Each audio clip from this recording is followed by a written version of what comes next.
안녕하세요. 오늘은 제가 드디어 영국 유학 Q&A 2탄을 한번 찍어보려고 합니다.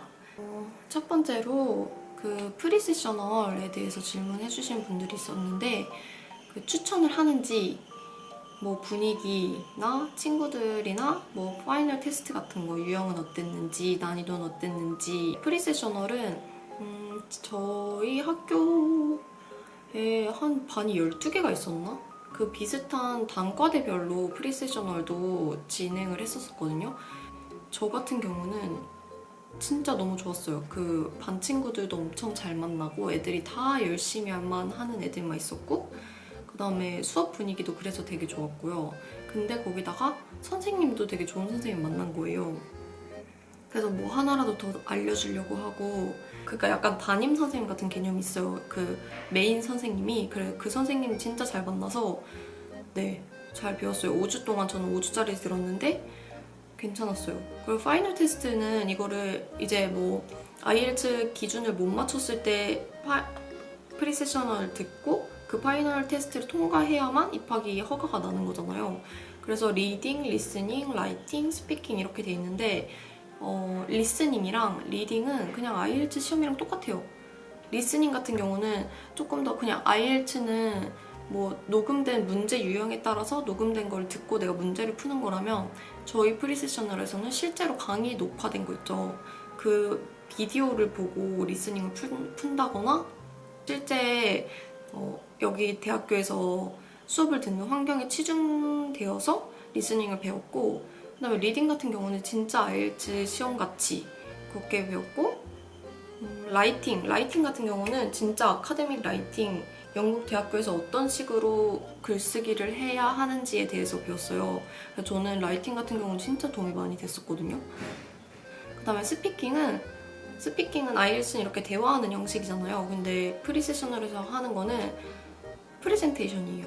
그래서 제가 2번 정도 프레젠테이션을 했는데 첫 번째는 미니 프레젠테이션이라고 해서 진짜로 그 PPT 컴퓨터로 만들어서 애들 앞에서 발표하는 거 점수 하나 들어갔었고 그 다음에 파이널 프레젠테이션은 그 포스터 프레젠테이션이라는 게 있어요, 영국에. 그래서 내가 그러니까 PPT를 컴퓨터로 만들어서 이렇게 발표를 하는 게 아니고 포스터를 만들어요. 이렇게 대자보 같이. 그래서 여기에 띵띵 내가 발표할 내용들을 진짜 실제로 넣어서 그걸 종이 포스터로 만드는 거예요.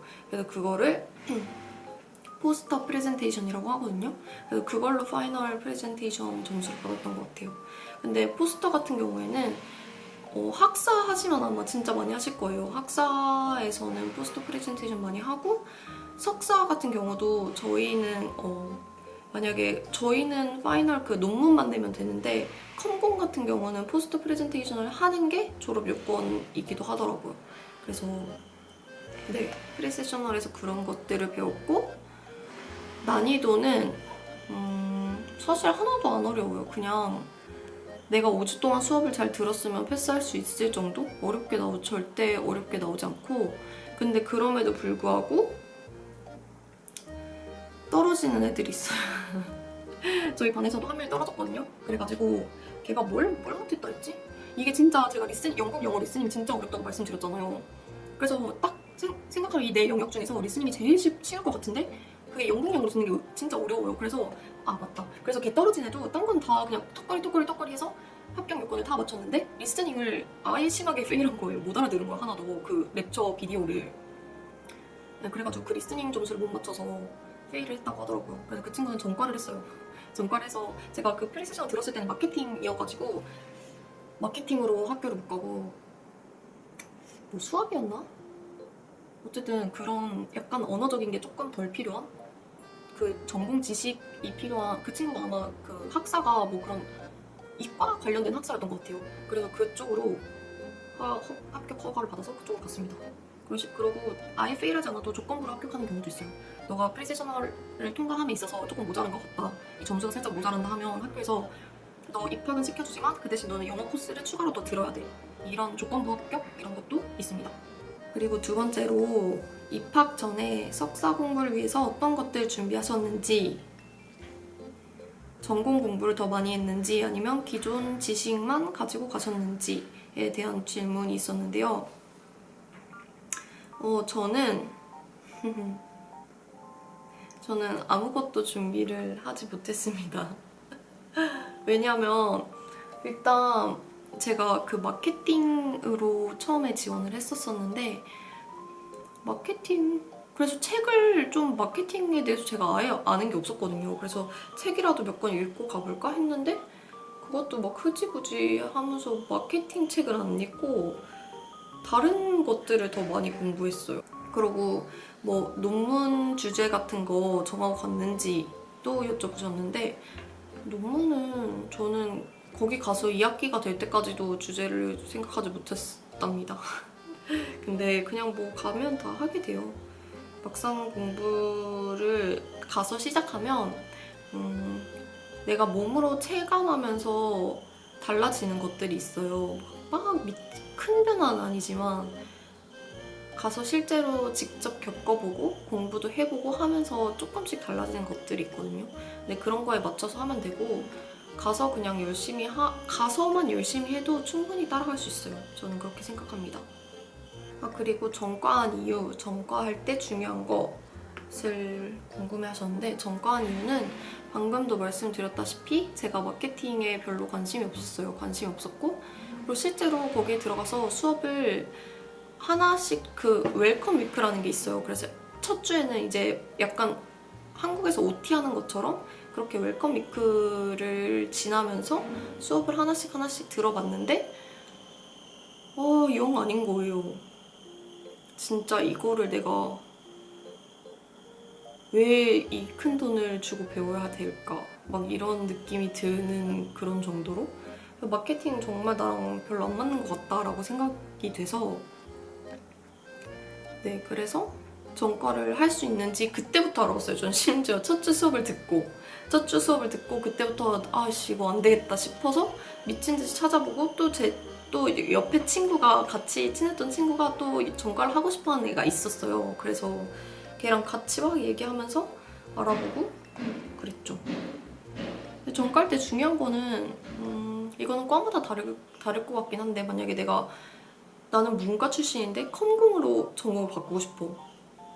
근데 컴퓨터 공학에 대한 지식이 아무것도 없으면은 그런 경우는 진짜 힘든 거고요. 힘든 거고 저는 아무런 상관없는 IT 매니지먼트로 올 수 있었던 건 거기 그렇게 전문적인 공학 지식이나 그런 게 하나도 필요가 없었고 좀 더 제 코스는 그 문과적인 경영학적인 측면에 더 포커스가 된 그 코스예요. 그래서 네, 제가 석사를 하는 데 있어서 어려움이 없었기 때문에 전과를 할 수 있었던 것 같아요. 저 처음부터 여기를 오려고 했던 건 아니고 프로그래밍에 좀 집중이 된 코스가 있어서 거기를 가고 싶어 했었거든요. 그래서 거길로 전과를 하려고 했는데 그 교수님이 보시더니 여기는 자격 요건이 너가 그 코딩 경험도 있어야 되고 지식도 있어야 되고 그런 게 없으면 따라가기가 힘들다. 그렇게 하셔서 차라리 이쪽으로 가는 건 어떻겠니? 하고 저한테 추천을 해주신 코스로 제가 전과를 한 거예요. 네, 그렇게 된 것입니다. 실생활에서 쓰는 영어 공부 따로 하고 가셨나요? 어떻게 하셨는지 그리고 IELTS 스피킹 어떻게 공부했나? 저는 스피킹 공부는 따로 하지는 못했어요. 왜냐면 제가 몇 번 말씀을 드린 것 같긴 한데 제가 회사를 다니면서 IELTS 공부를 하고 유학 준비도 그걸 다 병행하면서 하다 보니까 그거를 막 공부를 막 할 수 있는 여력이 없었고 그리고 스피킹이라는 게 단기간에 공부를 한다고 해서 이게 되는 게 아니라는 생각에 좀 그냥 더 소홀히 했던 것도 있거든요. 왜냐면 내가 지금 바짝 해봤자 뭐가 얼마나 하겠어 막 이런 생각이 있었어가지고 더 그랬던 것도 있는데 일단 IELTS 같은 경우는 그래도 제가 그 인강을 들었거든요. 하이커스에서 하는 인강을 들어서 그걸로 조금 하거나 그 책에 나오는 거 조금 참고하는 정도 해서 했었고 그래서 실제로 시험장에 들어갔을 때 제대로 잘 못 봤어요. 그러니까 스피킹을 제가 준비한 게 없으니까 준비한 건 없는데 문장을 길게 말할 수 있는 능력은 안 되니까 들어가서 네, 엄청 막 버벅거리고 문장 구성도 제대로 못하고 이렇게 해서 네 저는 IELTS 시험 그렇게 잘 보진 못했어요. 잘 보진 못했는데 그래도 그러니까 일단 영국에 넘어가서 프리세셔널을 하면서 영어로만 대화를 하기 시작하니까 거기서 늘었어요. 거기서 이제 스피킹을 자연스럽게 영어로만 할 수 있으니까 당연히 늘어요. 당연히 늘어서 괜찮았고, 그리고 또 실제로 석사 수업을 들으면서는 제가 프레젠테이션 같은 거 점수 진짜 잘 받았거든요. 못 받진 않아, 그러니까 잘 받았어요. 영어가 제 2 외국어는 치고는 전 정말 잘 받았다고 생각해요. 근데 그런 거는 다 프레젠테이션 정말 연습이거든요. 말하는 연습. 그러니까 내가 준비를 많이 한 만큼 점수를 잘 맞을 수 있는, 어떻게 보면 시험이에요, 프레젠테이션도. 그래서 그거는 그런 식으로 그냥 연습을 많이 하는 걸로 해서 점수를 잘 받았고, 국제 학생들의 영어 실력, 그러니까 영어를 못해서 적응하기 그러니까 어렵지 않나 라고 궁금해 해주시는 부분도 있었는데, 제가 어려웠던 부분도 그 부분이거든요. 그러니까 사실 이걸 먼저 말씀드려야겠다. 어떻게 되냐면 1, 2, 3학기가 있어요. 그래서 1, 2학기는 수업학기고 3학기는 논문만 쓰는 논문학기예요. 그래서 1, 2학기는 어떻게 진행이 되냐, 한 학기당 과목이 한 4개에서 5개 정도 있어요. 그러면은 그 한 과목당 수업 하나, 세미나 하나 이런 식으로 진행이 돼요. 일주일에 그 진짜 강의 듣는 거 1시간, 그리고 가서 세미나 하는 거 2시간. 그러니까 총 3시간 정도로 구성이 되거든요. 그래서 이제 강의야 뭐 가서 앉아서 듣는 거니까 내가 리스닝만 잘 되면 들을 수 있잖아요. 여기서 중요한 거는 그 세미나 시간인데, 세미나가 뭐 하는 거냐면 그냥 소규모로 약간 토론 수업이라고 생각하시면 돼요. 뭐 자료들을 미리 올려주세요, 인터넷에. 그러면 그걸 읽고 내 의견을 말할 수 있어야 되는 거. 그런 시간이거든요, 세미나가. 내가 공부하는 것에 대해서 말할 수 있어야 되는 시간. 그래서 토론하는 시간도 많고, 뭐 자기의 의견을 정식 발표는 아니지만 말해야 되는 거, 내 의견을 말해야 되는 식으로 진행이 되는 거예요. 그래서 그때 조금 어려웠어요. 왜냐면 그거는 차라리 프레젠테이션은 내가 준비해서 그 정해진 시간 안에 내가 준비한 걸 보여주면 되는 시간인데, 그 세미나는 뭐 당연히 준비하는 거지만 즉흥적으로 이렇게 의견을 말할 수 있어야 되는 능력이 요구되는데, 그게 조금 어려워서. 네, 어려웠어요. 조금 초반에는 그게 어려워요. 근데 그것도 하다 보면 괜찮고, 그리고 당연히 거기에는 국제 학생들이 많기 때문에 내가 외국인이고 영어가 나의 모국어가 아니라는 걸 이해를 해줘요. 거기는 내가 배우기 위해서 모인 장소잖아요, 내가 학생으로서. 그래서 그냥 내가 영어가 어떤지 막 너무 신경 쓰지 마시고 그냥 최대한 적극적으로 뭐라도 말하고, 그런 걸 더 좋아해요. 그런 걸 더 좋아하고, 내가 아무리 뭐 내 브로큰 잉글리시로 말을 한다고 해서 못 알아듣는 사람 아무도 없어요. 거의 없어요. 진짜 정말 그 IELTS를 넘을 수 있는 정도의 실력이면. 그래서 어떻게든 다 소통을 하게 되니까 최대한 적극적으로 말하는 연습을 하시고, 그러다 보면 자연스럽게 영어도 더 늘어가는 것 같아요. 네. 아르바이트에 대해서 궁금해 하신 분도 계셨어요. 병행이 가능한지, 어떻게 구하는지. 영국 같은 경우는 뭐 저희의 알바 천국 이런 데처럼 인터넷 보고 지원을 하는 경우는 많이 없고요. 그냥 그 시내 같은 데 가보면 그 샵들이 있잖아요. 거기에 구인 구직 이렇게 종이로 써서 붙여놔요, 알바를 구하는 데면. 그럼 그걸 보고 내가 그 전화로 연락을 하던가 아니면 바로 들어가서 이력서를 주거나 이런 식으로 진짜 발로 뛰면서 구해야 되는 경우가 되게 많아요. 정말 아날로그식으로. 네, 그래서 그렇게 발로 뛰면서 구하던가, 아니면 뭐 그래도 그 와중에도 인터넷에 올라오는 잡들이 있거든요. 인디드나 그런 검트리 같은 데도 있다 하던데, 저는 인디드였던 것 같아요. 인디드에서 한번 그 호텔 잡이 올라온 걸 보고 지원했다가 그 면접까지 본 경우가 있었어요. 네, 그래서 인터넷 지원과 그 발로 뛰는 거를 둘 다 해보시는 걸 추천드리고, 그 다음에 제가 알바를 구한 경로는 학교에서 그 파트타임 잡페어를 했어요. 알바 잡페어?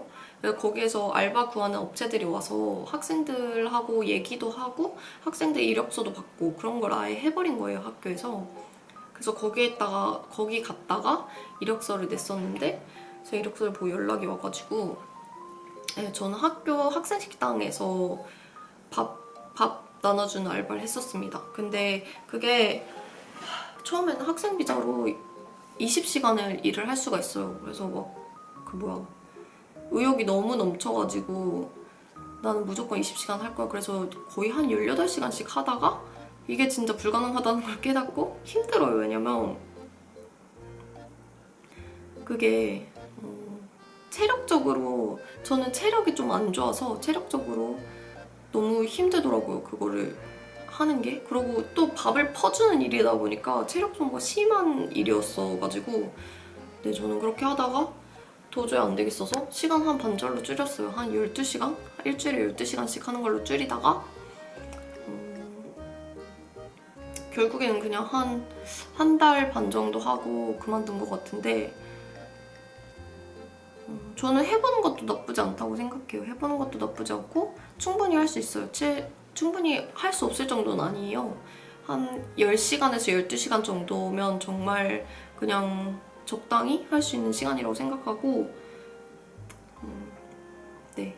근데 만약에 대학생 분들이시면 무조건 해보는 게 좋을 것 같고 석사로 가신 분들도 내가 여력만 있다면? 왜냐면 경험이라는 게 해보면 무조건 좋거든요.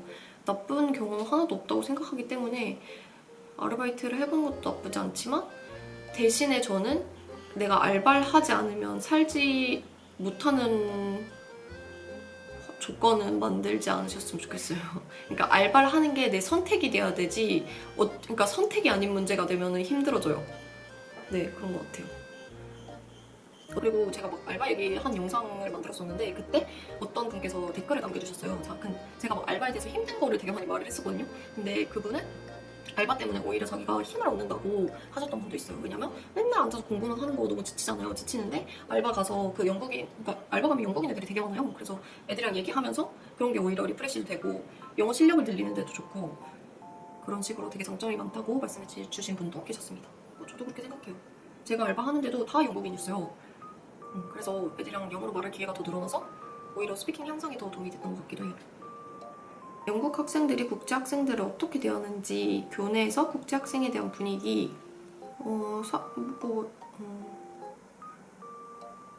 저번에도 짧게 말씀드렸는데 저 같은 경우는 영국 학생들은 정말 없었어요. 저희 과 왜 그랬는지 모르겠는데 저희 과가 영국 학생들은 거의 없었고 그래도 유럽 학생들 몇 명 있었긴 했지만 그렇게 많지 않았고 네, 그랬습니다. 근데 국제 학생들에 대한 분위기?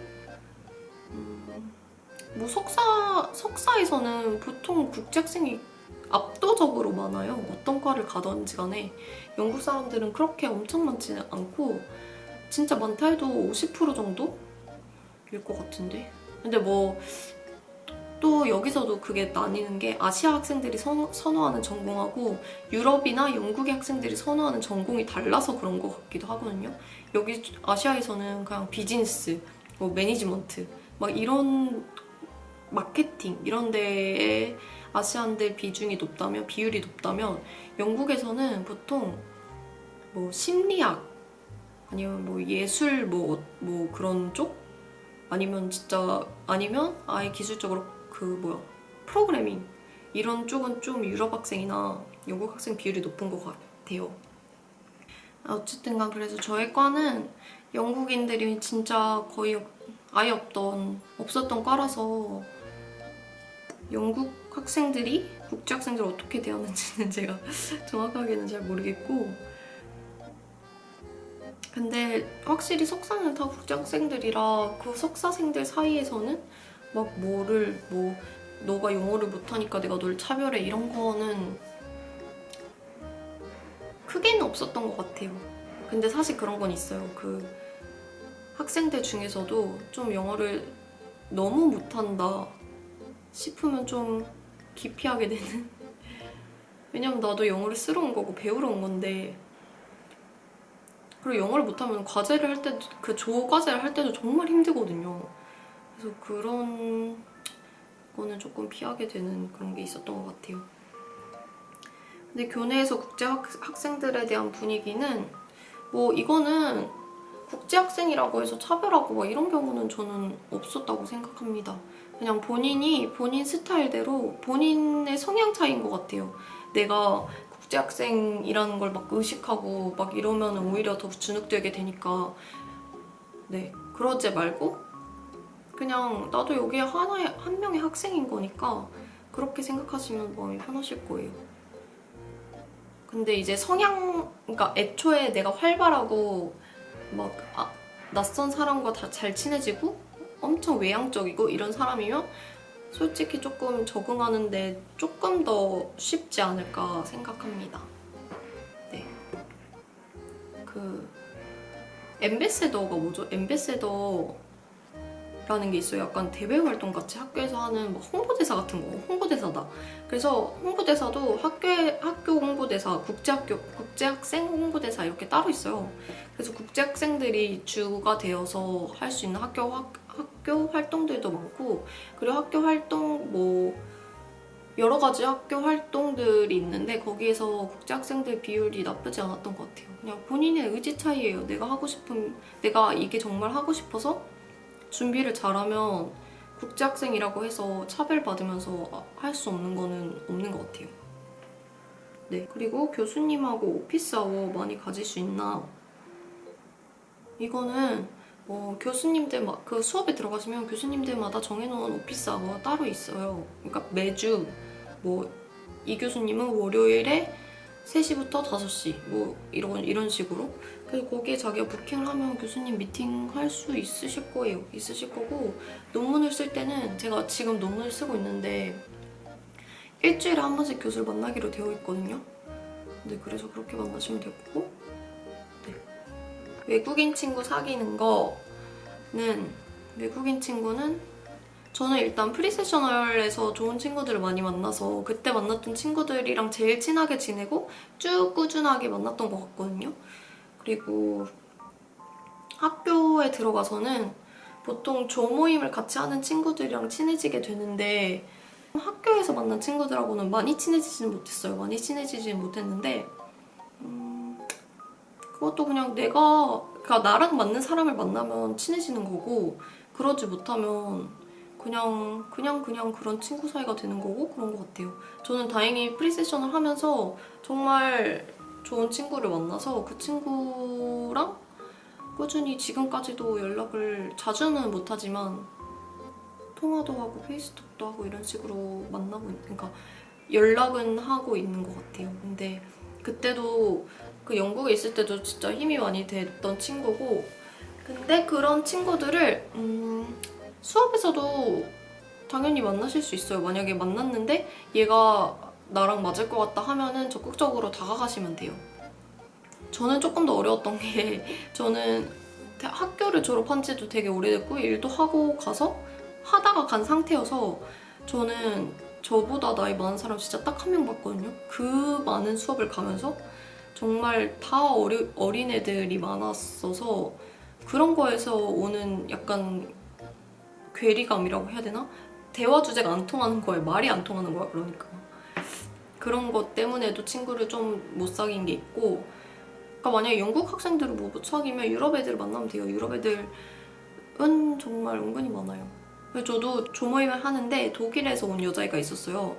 근데 걔는 그래도 나이도 막 엄청 어린 편은 아니고 뭔가 생각하는 거나 막 그렇게 다른 애들처럼 어려 보이지 않고 자기 할 일 열심히 하고, 그래서 근데 그렇게 자기랑 통하는 사람들은 서로 알아보게 돼 있어요.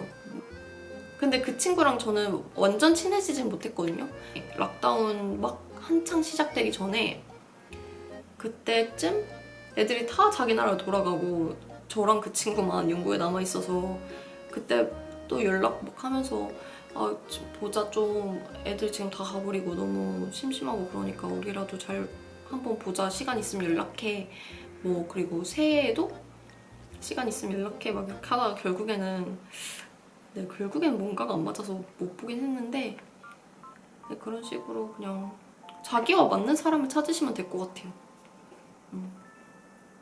영국에서 현지 취업에 대해서 궁금해 하셨던 분들도 계셨는데 취업은 할 사람은 다 하더라고요. 그러니까 영국 취업을 애초에 생각하고 온 사람들은 하는 경우가 있는 것 같아요. 근데 저는 영국을 취업을 하고 간 경우는 아니어서 그런 부분에 대해서는 제가 정확히는 많은 걸 알지 못해요.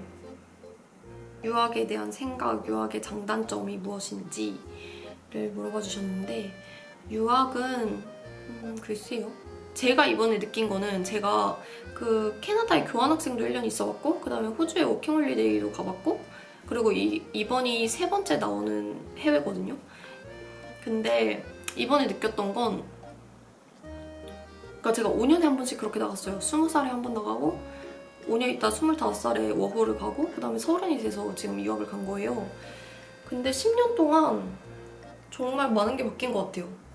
그러니까 아시안에 대한 인식도 좀 바뀌고 그러고 저부터도 저는 물론 영어를 배우고 싶은 게 되게 커가지고 계속 해외를 나갔던 게 있어요. 영어라는 언어를 제가 너무 좋아해요. 제 전공도 영어고 그래서 계속 해외에 대한 그게 있어서 계속 꾸준히 나갔던 건데 영어도 사실 솔직히 따지면 해외에서 배우는 것보다 한국에서 차라리 그 돈으로 한국에서 원어민 과외 한 명 잡고 그 사람이랑 미친 듯이 대화를 하면 더 늘 것 같기도 하고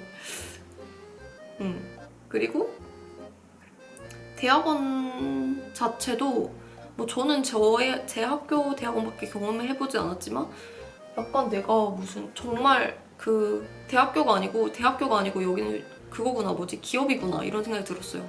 외국 학생들을 고객으로 생각하고 막 이런 느낌? 왜냐면 외국 국제학생 학비가 너무 심각하게 비싸고 기숙사비도 너무 비싸고 그러니까 근데 그거에 비해서 내가 이 학교에서 얻을 수 있는 건 뭔가 이런 생각을 되게 많이 했던 것 같아요. 그러니까 유학을 생각하고 계신 분이면 그 학교나 코스 선정을 진짜 신중하게 하셨으면 좋겠고 네 그래요. 그러니까 굳이 내가 그러고 요즘 세상에 유학이라는 게 해외 대학원이라는 게 얼마나 큰 메리트가 될까? 이런 것도 사실 제가 예전에 생각했던 것보다는 많이 줄어든 것 같아요. 그러니까 인정해주는 게 네. 내가 드리는 돈은 이만한데 내가 가질 수 있는 가치는 요만하면 진짜 이거는 왜 하는지 모르는 그런 거잖아요? 근데 뭐 물론 저는 아직 졸업도 하지 않았고 제가 이 대학원을 나옴으로써 얻게 된 거는 인간적으로 얻은 건 많지만 유학을 통해서 제가 어떤 거를 얻을 수 있는지는 사실 아직 모르겠어요. 왜냐면 저는 아직 아웃풋을 경험하지 못한 상태니까 네, 대신에 그런 가성비에 대한 생각을 되게 많이 했던 것 같아요. 유학에 대해서. 유학을 굳이 가야 되는 건가? 지금 시대에 유학이 엄청난 나의 강점인가? 그리고 특히나 석사라고 생각했을 때 뭐 공부를 목적으로 하시는 거면 당연히 가시는 거 좋다고 생각해요. 근데 그게 아니고 그냥 하나의 스펙으로 아니면 해외 대학원 나오면 뭐라도 좀 인정받지 않을까 뭐 이런 생각이시면 굳이 안 가도 되는 것 같아요. 차라리 한국에서 석사를 하고 영어가 배우고 싶으면 한국에서 외국인 과외를 하시는 게 더 낫지 않을까 이런 생각도 들긴 듭니다. 제가 자꾸 가성비를 따져서 이런 생각이 드는 것 같은데 근데 나쁘진 않아요. 할 수 있으면 해볼만 해요. 그러고 막 그런 여유가 있으면 저는 무조건 하는 걸 추천할 것 같아요. 무조건. 그리고 저도 만약에 제가 다시 돌아간다고 해도 유학을 갈 거거든요. 갈 건데 저는 다만 그 전공 선택을 좀 더 신중히 할 것 같고 학교도 조금 더 좋은 데로 갈 수 있으면 갈 것 같아요.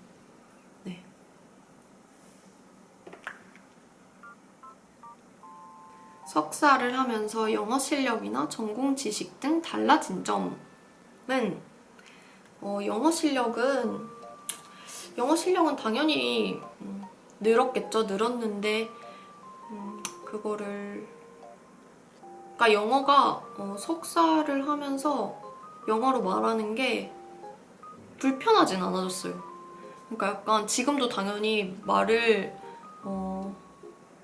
길게 말을 하지 못하고 제가 하고 싶은 말이 있으면 그걸 바로바로 영어로 하지는 못하는데 그거를 영어가 나오는 게 그래도 불편하지 않아진 정도? 그리고 차라리 뭐 프레젠테이션 같은 걸 준비를 하라 하면은 그것도 어렵지 않게 할 수 있는 정도. 그러니까 오히려 그러니까 뭐 짧은 대화나 이런 건 당연히 편해졌고, 네, 그런 정도가 된 것 같아요. 전공 지식 같은 거는 근데 사실 저는 경영 쪽의 과목들을 배우다 보니까 뭐 이걸 지식이라고 하기는 조금 그렇지만 좀 세상을 보는 눈이 달라졌다 해야 되나? 네, 그리고 그러니까 생각의 그 넓이 있죠. 그게 조금 넓어진 것 같아요. 그러니까 이거는 저는 경영에서 배우는 것들은 사실 지식이라고 지식인 것 같진 않거든요. 그리고 저는 사실 개인적으로는 와 진짜 뭔가 좀 약간 뜬구름 잡는 소리? 이런 거라고 생각해요. 솔직하게.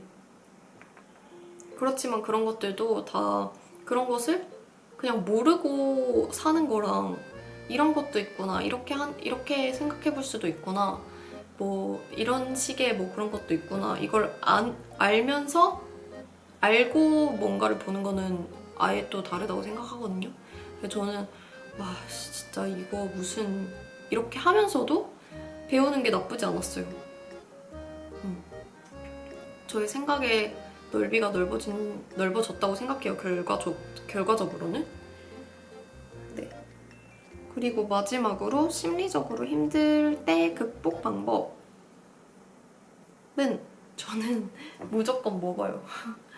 그래서 영국에서도 저 한 4kg 쪘거든요. 4kg 쪄서 지금은 3kg 정도 빠졌어요. 한국 와서. 운동도 하고 먹는 것도 뭐 좀 덜 먹고 저녁 같은 거 덜 먹고 해서 빠졌는데 저는 무조건 스트레스 받으면 먹는 걸로 풉니다. 먹는 거 아니면은 넷플릭스 보는 거. 저 미드 보는 거 되게 좋아해서 영국에서도 미드 진짜 많이 봤던 것 같아요. 넷플릭스 엄청 많이 보고 스트레스 받으면 먹고. 그리고 또 영국이 그러니까 마트 같은 데 물가가 되게 싸요. 그래서 그냥 초콜릿 같은 그리고 감자칩 진짜 맛있거든요. 감자칩을 제가 또 좋아해가지고 감자칩 같은 거 엄청 많이 사 먹고 초콜릿도 좋아해서 초콜릿 엄청 많이 사 먹고 막 그런 식으로 먹으면서 풀거나 아니면은 원래는 제가 걷는 걸 되게 좋아해요. 정신적으로 힘든 게 있을 때. 근데 영국은 좀 날씨도 비도 많이 오고 날씨도 춥고 이래서 막 걸을 만한 그때는 그건 안 됐던 것 같아요. 특히나 제가 겨울에 조금 스트레스를 많이 받았어서 걸을 만한 날씨가 안 됐기 때문에 더 먹었던 것 같아요.